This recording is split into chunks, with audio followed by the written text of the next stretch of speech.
Pag tinamaan ka ng alon, dumidilim ang iyong daigdig. Mauubusan ka ng hininga, kailangan mong huminahon upang ika'y mabuhay. Kalma, kalma, ikaw ay lulutang muli. Basically, so it's like a metaphor of when there's a immediate impact about your life or with the pottery process. Sometimes because there are accidents that happen during the process, and it's such a meticulous process that if you panic, you basically ruin the work that you're making. And so you have to be able to problem solve it as problems occur or happen and make things work out. So basically, yun yung metaphor na comparison with that quotation that I created, the Tagalog quotation. The title's Lutang because it's like parang it's a state of what is Lutang, and as Ava said, Lutang. There's a positive and a negative aspect to it.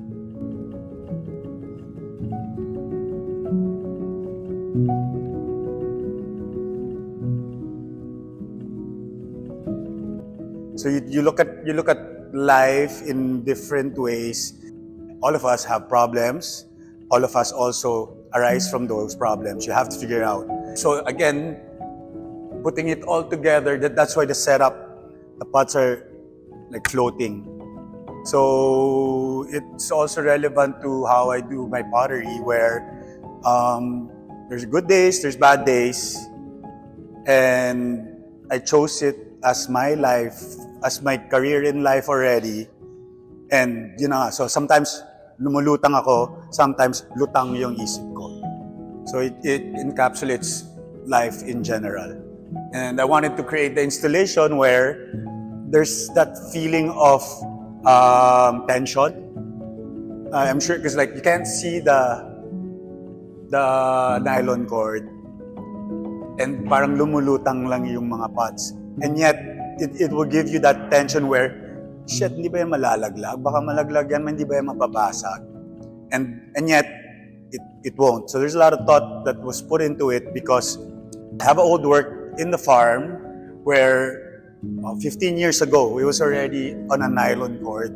So I was like, okay, so this is possible. You can do, and then I just tried to put it together. There's 74 works because that's the age my mom passed away. So it's also connected to the Lutang idea where sometimes you're lost. I'm lost because of course I miss her, but then yet I feel very strongly that she's around. And Tina encouraged me, like that, all that negative energy, put it in your work and just try to make it a positive idea or positive vibe, positive energy. So yun yung basically, that's why even yung pag tinamaan ka ng alon, so because I started surfing a year ago, like when you get hit by a wave, you don't know where's up and down and you can't breathe at all. If you panic, you can drown, you can die. But if you just calm yourself down and you just say, okay, this will pass, all this shit will pass, lulutang ka ulit. So basically, yun na yung pinaka-gist ng show. And I wanted to concentrate on very basic materials that I can find in my studio, in my farm. So I use termite mound clay, sand, and the wood kiln for this installation. So basically, all this stuff that you see here are pretty much from my farm, resource from my farm, except that I use some Thai clay to help with the plasticity.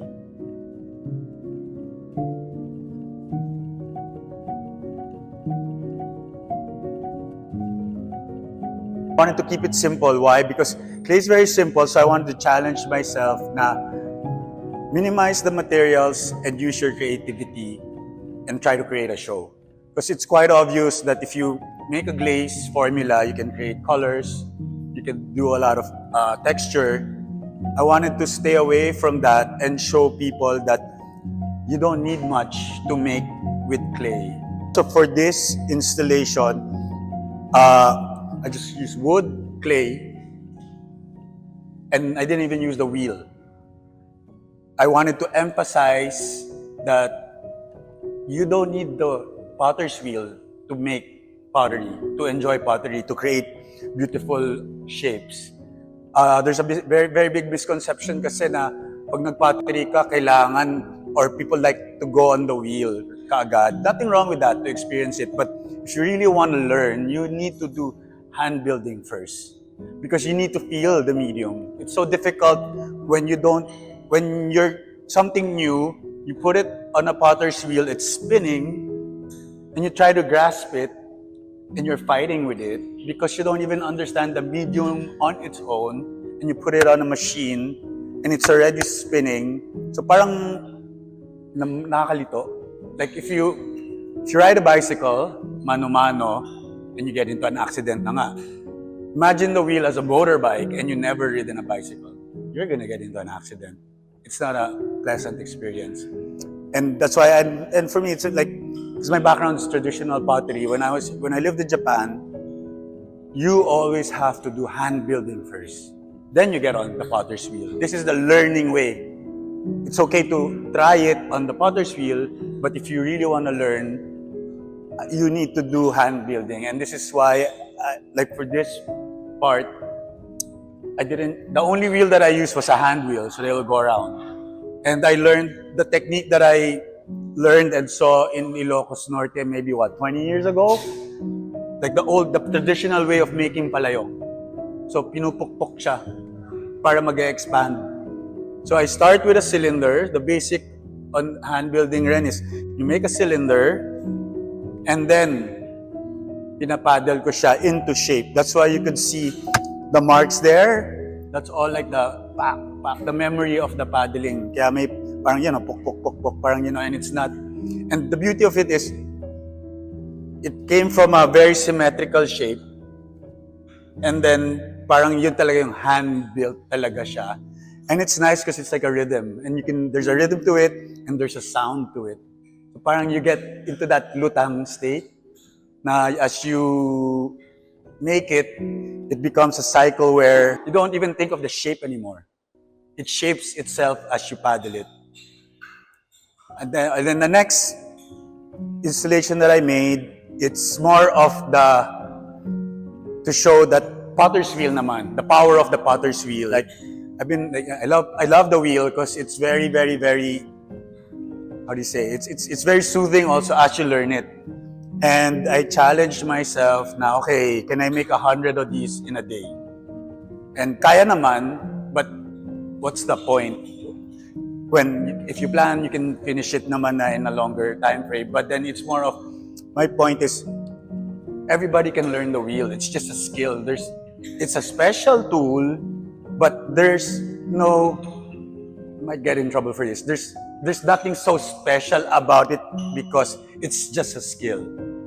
You learn that skill, and from that skill, you be creative. That's the special thing about it. Everybody can learn the potter's wheel as long as you're stubborn enough and as long as you put your mind into it. It's just a technique. It's a skill. That's it. Centering, wedging, everybody can learn this. And for me, I've been doing so much on the wheel that it's second nature to me already. And don't get me wrong, like, of course, it's difficult in the beginning. But if I've been doing pottery for more than 2 decades, so it's second nature na siya. And then I just wanted to play with the idea again na I'm gonna put it in a way that I try to recreate the environment where I live, in the farm. So parang starry night yung vibe na gusto ko. And install it in a way na, again, there's that tension, like, how the fuck did he put those things on the wall? And hindi ba yan malalaglag? Hindi ba yan maano? So and it correlates again to that lutang na naman. The good thing or the bad thing, di ba? That danger na parang, is he lutang or is he afloat? Basically, that's it.